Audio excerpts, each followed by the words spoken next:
कल्पना कीजिए, आप एक शांत झील के किनारे बैठे हैं। चारों ओर सन्नाटा है, सिर्फ पत्तों की सरसराहट और आपकी सांसों की धीमी गति।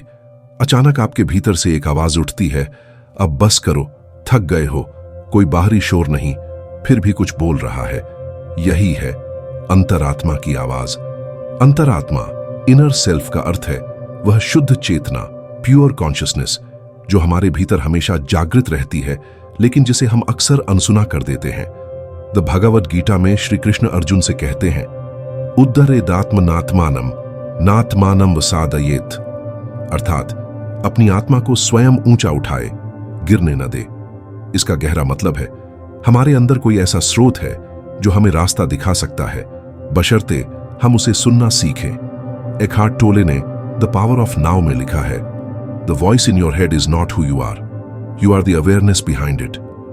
यानी जो विचार आपके मन में चलते हैं वो आप नहीं हैं, आप वो हैं जो उन विचारों को देख पा रहे हैं। अंतरात्मा की आवाज कैसी होती है? यह चुप होती है लेकिन स्पष्ट। यह डराने वाली नहीं बल्कि शांत करने वाली होती है। यह निर्णय नहीं देती, दिशा देती है। यह शोर नहीं करती बल्कि मौन में गूंजती है। माइकल ए सिंगर की द अनटेथर्ड सोल के अनुसार, there is a voice inside your head that talks all the time. You must learn to step back and listen to the stillness behind that voice. आपका मन शोर करता है लेकिन आत्मा मौन में बोलती है। भाग 2, क्यों हम अंतरात्मा की आवाज सुन नहीं पाते? हम सबके भीतर यह आवाज होती है, लेकिन फिर भी अधिकतर लोग कहते हैं, मुझे कुछ सुनाई नहीं देता। तो क्या कारण है? 1, मन का शोर, मेंटल नॉइज। हर पल आपके दिमाग में हजारों विचार चलते हैं। ये विचार डर, इच्छा, कंपैरिजन, गिल्ट, रिग्रेट से बने होते हैं। कार्ल युंग ने कहा था, Until you make the unconscious conscious, it will direct your life and you will call it fate. जब तक हम अपने अवचेतन सबकॉन्शियस को पहचान नहीं लेते, तब तक वह हमें चलाता रहेगा और हम सोचेंगे कि यह किस्मत है। 2, भविष्य और भूत का बोझ, पास्ट फ्यूचर ओवरथिंकिंग। एकहार्ट टोले कहते हैं, the past has no power over the present moment.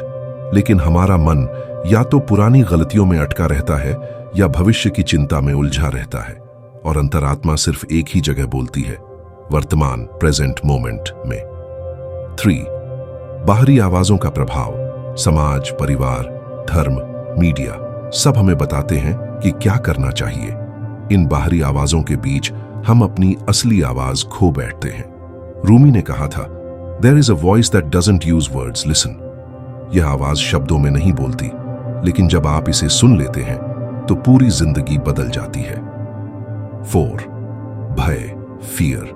हम डरते हैं कि अगर हमने अपने भीतर की आवाज सुनी तो हमें बाहर की दुनिया को छोड़ना होगा। लेकिन सच्चाई यह है, अंतरात्मा की आवाज जीवन से दूर नहीं ले जाती, बल्कि आपको असली जीवन की ओर बुलाती है।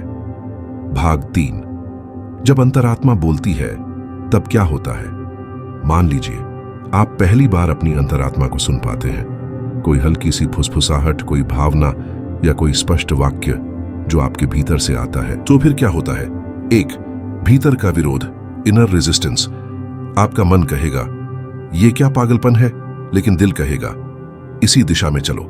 यह द्वंद्व हर सीकर, साधक के साथ होता है।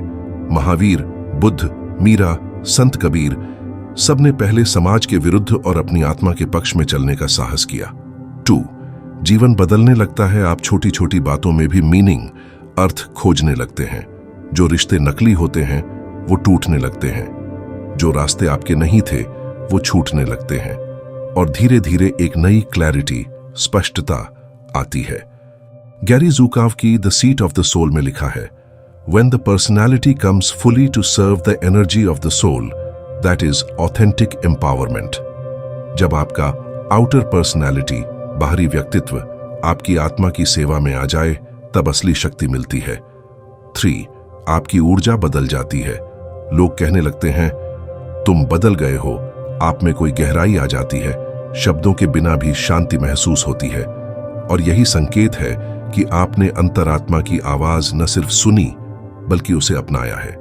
निष्कर्ष, क्या आप तैयार हैं सुनने के लिए? अंतरात्मा की आवाज को सुनना कोई चमत्कार नहीं है। यह एक आंतरिक साहस, इनर करेज है। यह भीड़ से निकलकर मौन की ओर चलने का फैसला है। जैसे ही आप इस यात्रा की शुरुआत करते हैं, आपको डायरेक्शन, गाइडेंस और इनर पीस मिलना शुरू हो जाता है। स्वामी विवेकानंद ने कहा था, talk to yourself once in a day, otherwise you may miss meeting an excellent person in this world. अगर आपने खुद से बात करना छोड़ दिया तो आपने उस एकमात्र व्यक्ति को खो दिया जो आपको सबसे गहराई से जानता है, आप स्वयं। तो आज रात सब सो जाए तो एक बार आंखें बंद करके पूछिए, तुम कौन हो? और फिर जो मौन उठे वही आपकी अंतरात्मा की आवाज होगी।